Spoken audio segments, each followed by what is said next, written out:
Goedendag, welkom bij een nieuwe aflevering van Goedemorgen met Jezus.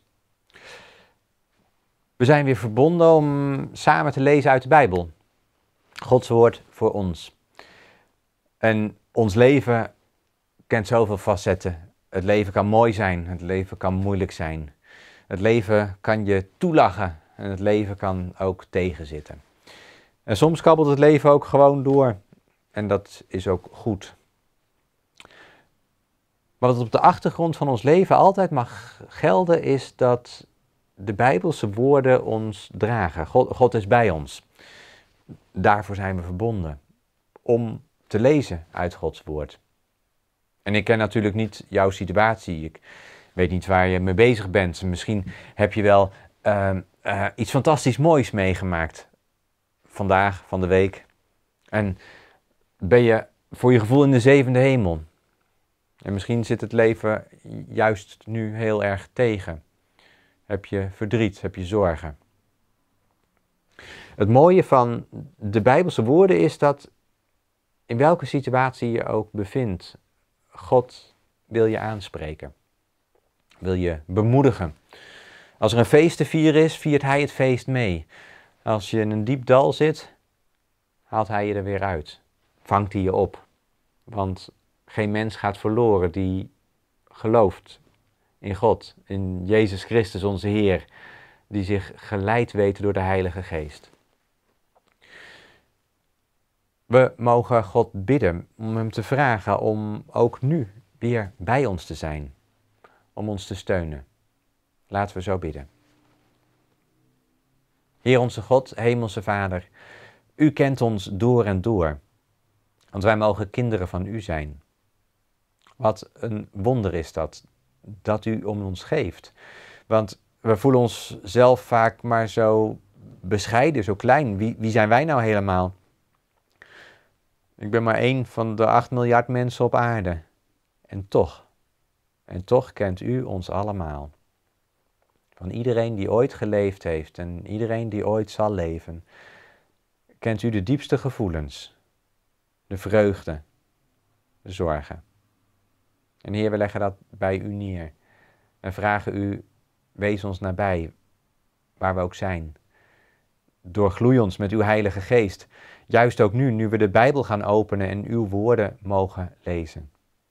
Geef dat ze ons goed doen. Dat we beseffen, het gaat ook over ons. En het gaat ook over Uw liefde. Zo danken en bidden we U in Jezus' naam. Amen. Vandaag wilde ik met jullie Psalm 42 bekijken. De psalmen, dat zijn de liederen uit de Bijbel, waar een heel leven bezongen wordt. Er is geen situatie waar je je in kunt bevinden, waar er niet psalmwoorden van toepassing zijn. En dat is bijzonder, want het leven was toen heel anders dan nu. Wij hebben met andere problemen en zorgen te maken dan dat Jezus dat had, dan dat koning David dat had, dan dat de mensen uit de Bijbel dat hadden. En toch is dit lied voor ons. Psalm 42. En daar staat boven voor de koorleider een kunstig lied van de Koragieten. Zoals een hinde smacht naar stromend water, zo smacht mijn ziel naar U, o God. Mijn ziel dorst naar God, naar de levende God. Wanneer mag ik nader komen en voor God verschijnen? Tranen zijn mijn brood, bij dag en bij nacht. Want heel de dag hoor ik zeggen, waar is dan je God? Weemoed vervult mijn ziel. Nu ik mij herinner hoe ik meeliep in de dichte stoet en optrok naar het huis van de God. Een feestende menigte, juichend en lovend. Wat ben je bedroefd, mijn ziel, en onrustig in mij? Vestig je hoop op God. Eens zal ik Hem weer loven, mijn God die mij ziet en redt. Mijn ziel is bedroefd. Daarom denk ik aan U. Hier in het land van de Jordaan, bij de Hermon, op de top van de Misat. Ik roep van vloed naar vloed de stem van uw waterstromen. Al uw golven slaan zwaar om mij heen. Overdag bewijst de Heer mij zijn liefde. 's Nachts klinkt een lied in mij op, een gebed tot de God van mijn leven. Tot God, mijn Gods rots wil ik zeggen, waarom vergeet u mij? Waarom ga ik gehuld in het zwart, door de vijanden geplaagd? Mij gaat door merg en been de hoon van mijn tegenstanders, van mijn belagers. Want ze zeggen heel de dag, waar is dan je God? Wat ben je bedroefd, mijn ziel, en onrustig in mij. Vestig je hoop op God. Eens zal ik hem weer loven, mijn God, die mij ziet en redt. Dit is een psalm met twee gezichten, met twee kanten. Aan de ene kant volop vertrouwen op God. De psalm zet in met een vergelijking, met een beeld. En een beeld is als een hert dat verlangt naar water. Zo verlangt mijn ziel naar God.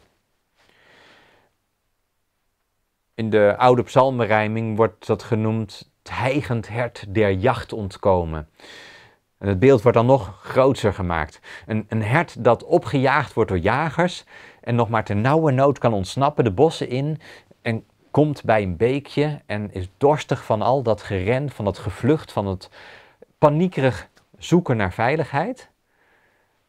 Nou, zo'n hert, als het dan veilig bij een beekje komt, heeft ontzettend dorst, wil drinken.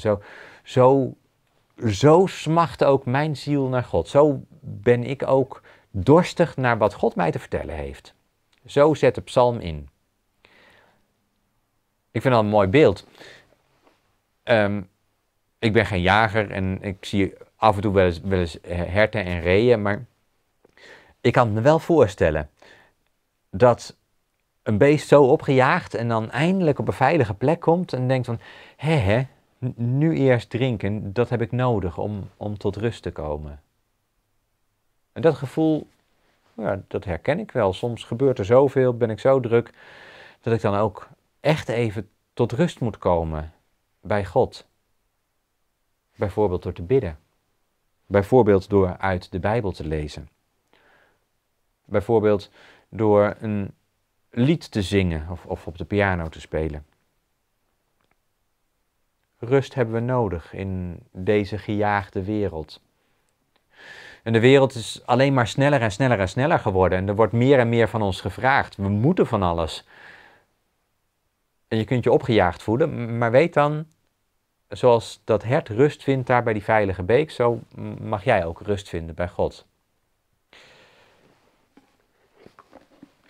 De psalm die zegt ook van, er zijn vijanden om mij heen. Mensen snappen mij niet. Ik hoor heel de dag zeggen, waar is dan je God? Want je mag dan wel gelovig zijn en weten, God draagt me altijd, ook als het moeilijk is. Dat betekent niet dat je niet tegenslagen krijgt. En ongelovigen kunnen dan zeggen van, maar als jij gelooft in die God, waarom gebeuren dan de slechte dingen? Als je gelooft in God en bidt, hoe kan het dan toch dat je ziek wordt? Als er zoveel christenen wereldwijd zijn, die bidden tot een God die alles kan, hoe kan er dan nog steeds oorlog zijn? Hoe kan er nog steeds honger zijn? Waar is dan die God? Misschien sta je dan wel met je mond vol tanden. Wat moet je dan terugzeggen? Dan voel je je opgejaagd. Ik hoop dat je dan toch ook de rust vindt en mag getuigen. Maar die God is er wel degelijk. Wij als mensen kunnen er een zootje van maken op de wereld, maar God draagt ons.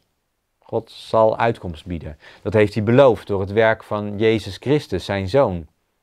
Die als God, zijn Godheid, afstand deed om mens te worden. Heel dicht bij ons te komen. God als mens. Immanuel, dat is een van de namen van Jezus. God met ons. Hij kwam heel dichtbij je om te laten zien, ik ben bij je als God. God kent je. God houdt van je. Vertrouw maar op hem. Zelfs als je bedroefd bent, als je verdrietig bent. En zo keert als een refrein in deze psalm en ook in de volgende psalm terug. Wat ben je bedroefd, mijn ziel, en onrustig in mij. Vestig je hoop op God. Eens zal ik hem weer loven, mijn God die mij ziet en mij redt. Ik vind dat dapper dat in deze psalm de psalmist eigenlijk helemaal niet meer lijkt te geloven. Ik kan het even niet meer geloven. Het wil niet. Er is te veel negatiefs gebeurd. Er zijn te veel mensen om mij heen die mij belachelijk maken. Die God van jou, waar is die dan? Hoe moet je dan verder? Nou, vestig je hoop toch maar op de God. Want eens zul je hem weer loven. Ik hoop dat je dat ook meeneemt. Juist als het moeilijk is in je leven. Van, het komt goed. Eens zal ik hem weer kunnen loven. Misschien op dit moment niet. Misschien zit ik nu zo diep in de put. Ja, dat het me niet lukt om God te loven. Ik kan alleen maar om hulp roepen. Help, God. Kom bij me. Jezus, waar ben je dan? Die zoveel wonderen gedaan heeft, doe ook een wonder voor mij. En nou ja, misschien is het enige wonder dat dan gebeurt, dat je toch weer God mag loven. Dat je weet, God ziet mij en God zal mij redden. Daarvoor heeft hij zijn zoon Jezus Christus naar de aarde gestuurd.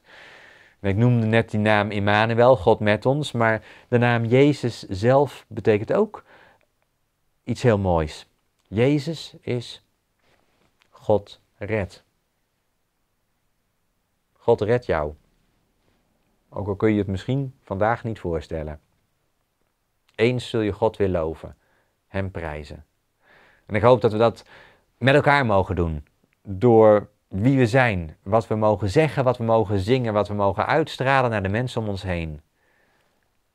Want die hinde, dat hert, na die jachtpartij kwam toch veilig aan bij die beek. En zo, als dat hert dorst had, zo mag ik ook dorst hebben. Mag jij ook dorst hebben naar de levende God. God is bij je. Op de hoogtepunten van het leven en bij de dieptepunten. Eens zullen we God weer loven. Doe je met me mee om God te loven? Ik hoop het van harte. En tot die tijd, ga met God.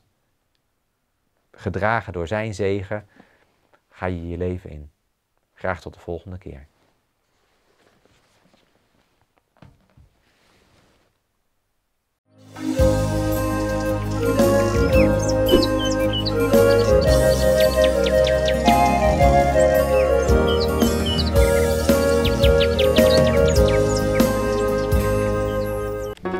Do not forget to like the video, subscribe BTL TV, and press the bell icon to receive notifications.